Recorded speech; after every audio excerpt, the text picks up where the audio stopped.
My parents used my college fund to buy my sister a luxury car. They said you were never going to make it anyway. I thanked them. That night, I sent one email that changed everything. Growing up, I wasn't my favorite. I wish I were exaggerating, but I think some people just know, from a really early age, that they're on the outside of their own family. My name's Celeste, and I grew up in Durham, North Carolina in a house that always looks perfect from the outside: big lawn, American flag on the porch, holiday wreaths like clockwork. Inside, things were less picture perfect. My parents, Marcus and Delia, were old school. My dad was a Marine-turned-accountant who ran our home like it was still a base, and my mom, well, she was the kind of Southern woman who wore pearls to the grocery store but could cut you down with a sentence and a smile. Then there was Savannah, my younger sister by 3 years. Savannah was their pride and joy. Blonde, bubbly, straight teeth, captain of the cheer squad. She could cry her way out of anything. I was the other one. The artsy one. Quiet. Always sketching, reading, asking too many questions. Savannah could crash a car and get her phone back by dinner. I got grounded for missing one curfew. That's just how it always was. But I wasn't bitter. Not then. Not really. I had a plan.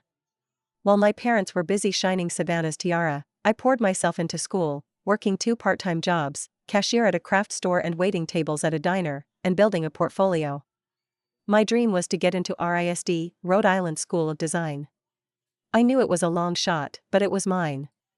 And I had a college fund. My grandfather, my mom's dad, had started it when I was born. He'd been a quiet man, a retired architect who saw something in me when I used to sit next to him sketching bridges from photos. He died when I was 13, but not before making it very clear to my parents that the fund was for me, for college, not for extras. I still remember the account folder in our home office. For Celeste, in his handwriting.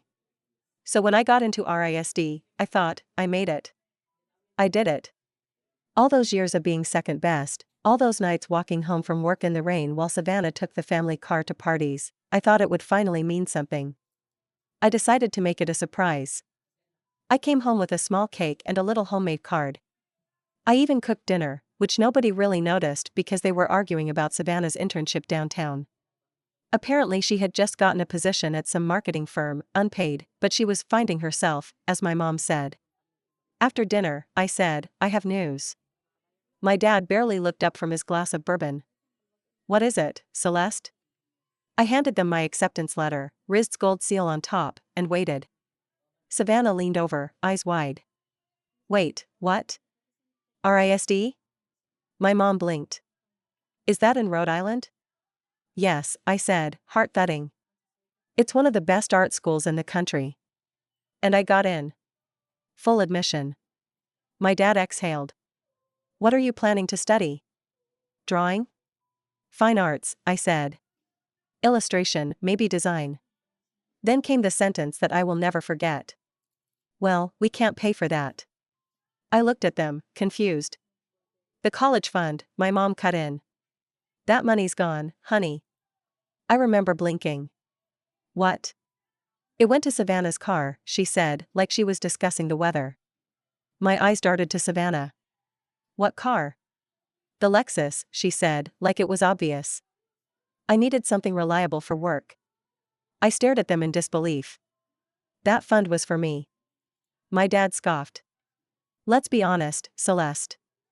You were never going to make it anyway. You're talented, sure, but art school? That's not a career. We helped your sister do something real. I didn't cry. I just sat there, completely numb. I see, I said quietly.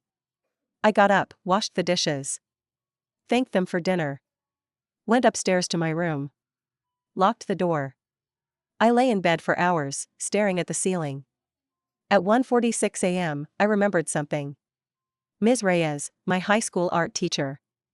A tough woman with short silver hair and paint-stained fingers.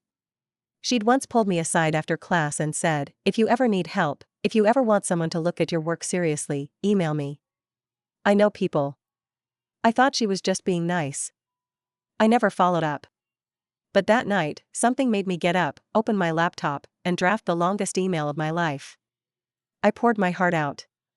Attached every piece of art I had saved. I didn't expect anything. I just needed someone to see me. I hit send. And that one email changed everything. The next morning, everything felt surreal. Savannah was in the kitchen, casually eating a banana, scrolling through her phone. My mom was lecturing her about parking in the shade to protect the leather.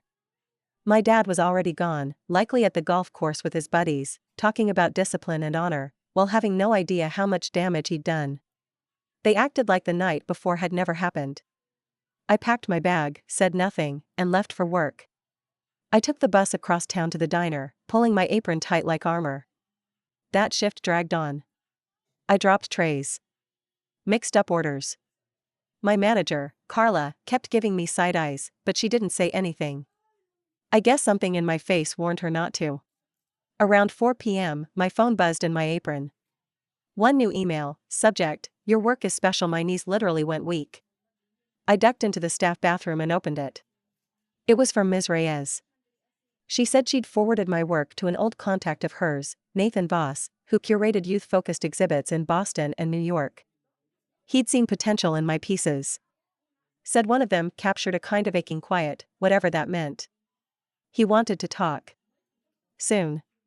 He was organizing a pop-up show in Somerville and offered me a chance to exhibit 2 pieces, if I could get there in 2 weeks.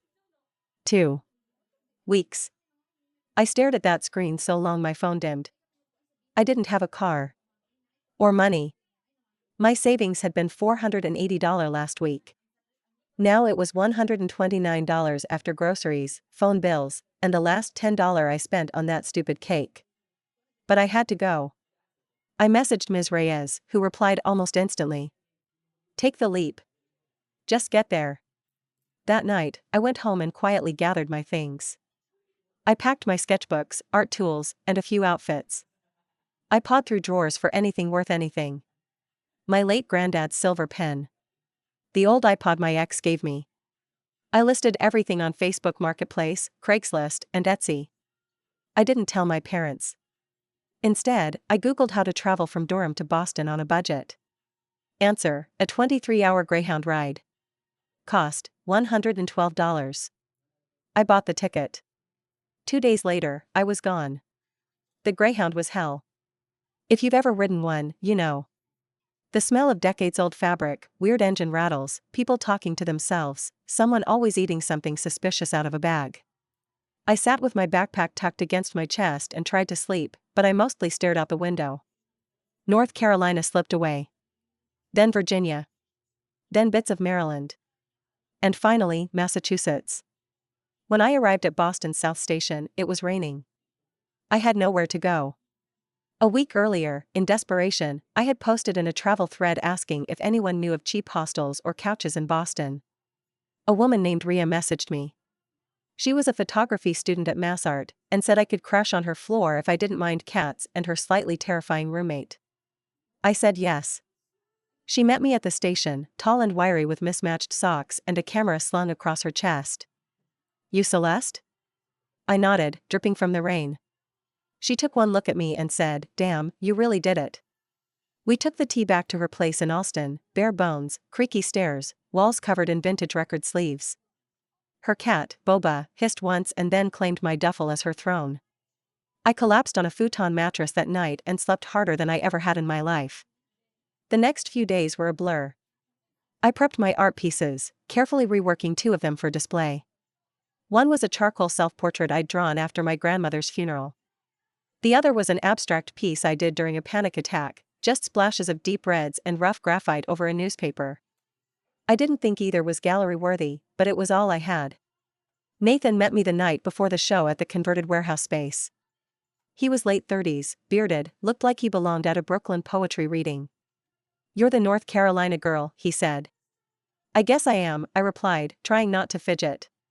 He examined my pieces slowly.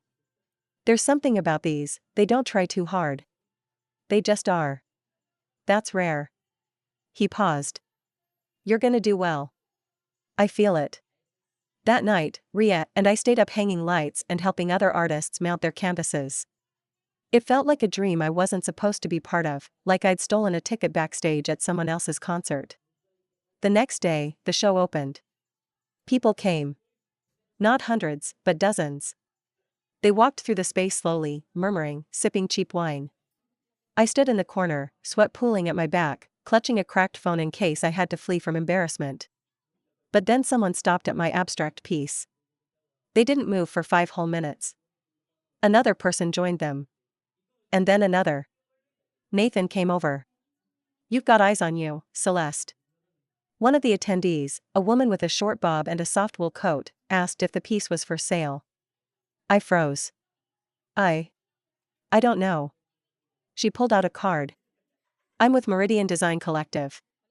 We feature young artists. Would love to talk." The piece eventually sold. $2,000. Cash. I cried in the bathroom for 20 minutes. That was the moment everything shifted. That $2,000 didn't change my life overnight. But it did something more important: it proved I wasn't crazy. It was validation, something I'd never really had. Not from my parents, not from teachers, aside from Ms. Reyes, and certainly not from the small, second-hand version of myself I used to carry around. That piece, born out of a panic attack and despair, had been worth something to someone. A stranger. That was more than my parents had ever given me. I used part of the money to pay rent to Ria, who only took it after much protesting. I bought some proper art supplies, stretch canvas, better pencils, oil pastels I'd only seen in catalogs. I still lived on canned soup and gas station coffee, but for the first time I had a plan. Nathan invited me to assist with the next gallery show. Unpaid again, but I didn't care. I helped hang art, talked to artists, even learned how to frame things professionally. He introduced me to people. People with connections. One night, we were packing up after a show, and he asked, "So, what's your long game, Celeste?" "I want to go to RISD, I said. "Still." He gave me a long look. "Then we're going to get you in." And we did. He helped me build a new portfolio. More curated. More intentional. I included the Boston show pieces, plus some new work I'd done in Ria's kitchen and the bathroom floor when inspiration hit. Ms. Reyes wrote me another letter of recommendation, and Nathan wrote one too. This time I applied not just for admission, but for a full scholarship. I didn't tell my parents. I hadn't spoken to them in nearly 6 months. They hadn't asked where I was. Only Savannah had texted, once. "Hey, are you still mad? Car wasn't even that expensive." I blocked her. Ria became my family.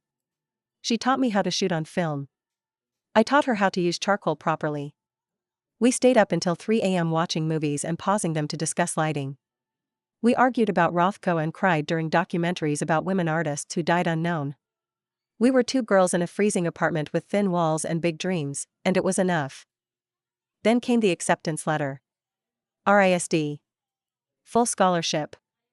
I cried when I saw it. Not the pretty kind of crying either, ugly, body-shaking, lip-twitching sobs that Ria caught mid-macaroni stir. She ran over, dropped the spoon, and just held me on the kitchen floor. Boba sat on the counter, watching like we were emotionally unstable mice. I didn't call my parents. I didn't want to. But I did send one letter, through old-fashioned snail mail, in handwriting they couldn't ignore. It was short. "Dear Mom and Dad, I got into RISD. Full scholarship. Thought you should know. Celeste." I didn't expect a response. But 2 weeks later, I got one. It wasn't what I expected. The envelope was thick. My name is written in my mother's pristine cursive. No return address. Inside, a folded sheet of paper, and a check. The note said, "Celeste, we didn't know what you were capable of. We were wrong.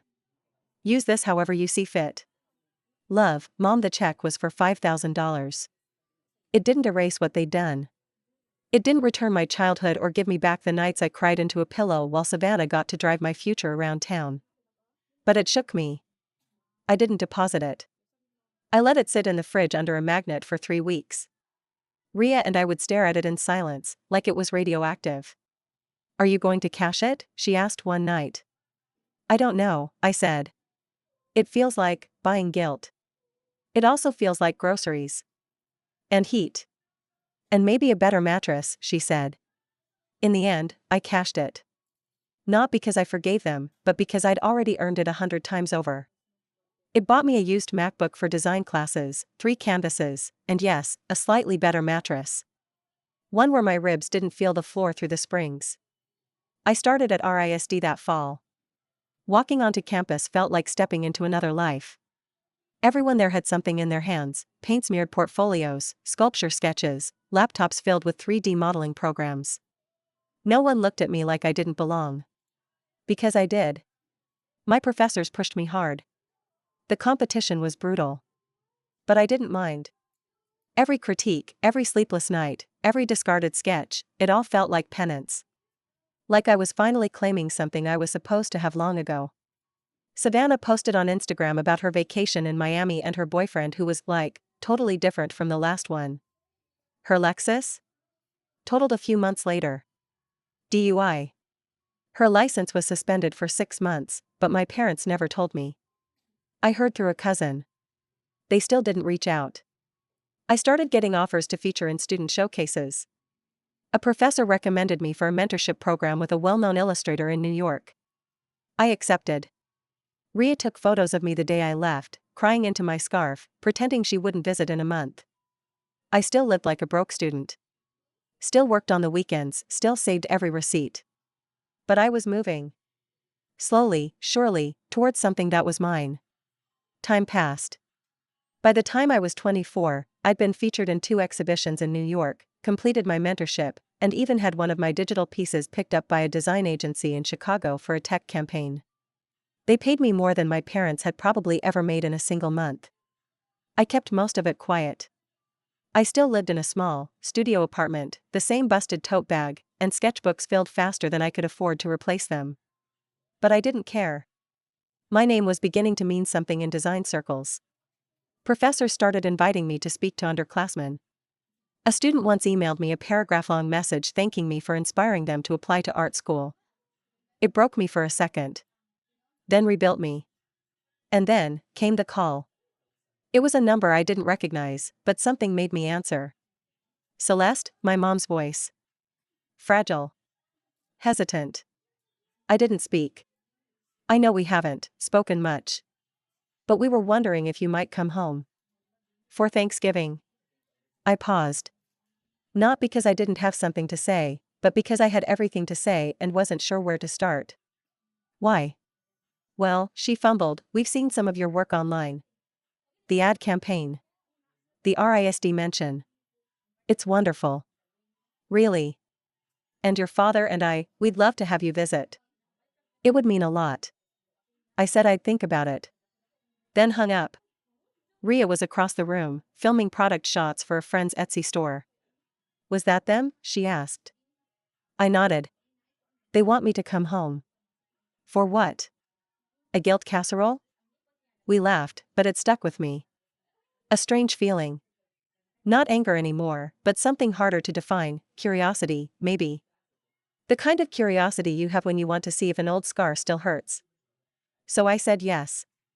I flew home in a turtleneck and black jeans, hair tied back, sketchpad under my arm like always. My mom picked me up alone.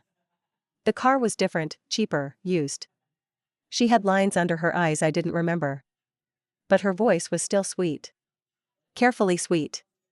The kind you'd use on a loan officer. The house looked the same. The wreath was back. The oak tree is even taller. But inside, it felt smaller. Quieter. Like a place that didn't know how to hold me anymore. My dad greeted me with a stiff handshake. Look at you, he said. All grown up. Savannah wasn't there yet. She's flying in tomorrow, my mom said. She's been having a hard time. I didn't ask. I didn't care. Over the next day, they tried. They showed me my old room, which had been turned into a craft storage area, scrapbooks, wrapping paper, plastic tubs labeled Christmas. My mom offered to clear it out so I could sleep there. I told her I'd booked a hotel. That night, we had dinner at home. They tried to ask about my work. We saw that illustration you did for that magazine, my mom said. Beautiful. Really? You always were so talented. Wish we'd encouraged it more, my dad added, clearing his throat like it physically hurt to say. I just nodded and ate my green beans. They were trying, in their way. But I wasn't there for apologies. I was there for closure. The next afternoon, Savannah arrived. Still blonde. Still flashy. But something was different, tired eyes, maybe. She hugged me, too tightly, like she thought it might erase years of silence. I missed you, she said. I smiled. Nice of you to say. She had brought a stack of glossy photos, new headshots. I'm trying to get into lifestyle influencing, she said. Real estate too, maybe. I've got like 8,000 followers. And if I had help with branding or visuals, I realized, with mild amusement, what this visit was actually about. They didn't just want me to come home. They wanted me to become useful. There it was. The old dynamic, dressed up as something new. But I didn't bite. Instead, I smiled sweetly. You know, branding's expensive. Especially good design. My mom gave a nervous laugh. Well, maybe you could give your sister some tips. Oh, you mean for free? Silence. My father looked up. It's not like she's a stranger, Celeste. I suppose that depends on how you define family, I said, and got up to refill my water. The next morning, I got up early. I left behind a single envelope, addressed to Mom, Dad, Savannah. Inside was a flyer. It was for my upcoming gallery show in New York, my first solo exhibit. A real one. In bold print at the top, Celeste, Form and Fracture, The Art of Reclamation, and beneath that, a line I had written for the show's press release, featuring pieces born from silence, dismissal, and the reassembly of one woman's voice. No return address. No ticket offer. No invitation. Just the facts. Just the legacy. That night, back in my studio in New York, I curled into the couch with Rhea. I showed her a photo someone had taken of the flyer already being shared online. They'll see it, I said. She smirked. I hope it stings just enough. And it probably did. Not because I was cruel. I never needed to be. My revenge wasn't loud. It wasn't fire or fury. It was becoming exactly what they said I never could. It was making something beautiful out of the rubble they left behind. And doing it without asking for permission. Honestly, just writing this out has been healing. Some revenge is best served on canvas.